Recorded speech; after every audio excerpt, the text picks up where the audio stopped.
Carlo C. Lanzarote. Ito ang aking output number 1.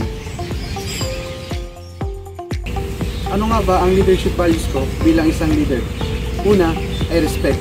Dahil dito nagsisimula ang good relationship at good communication ng bawat isa sa organisasyon. Pangalawa ay risk taking.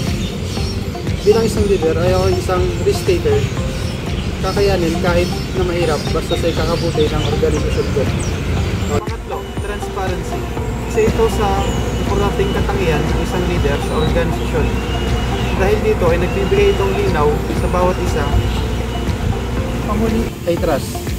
Isa ito sa pinaka-importanteng katangian ng isang leader dahil nagbibigay ito ng matatag at matibay na pagsasamahan ng bawat isa. Dapat itong pangalagaan at ingatan. Ako ay isang magiging magaling at mabuting leader. Ito ang Tatak Feliciano.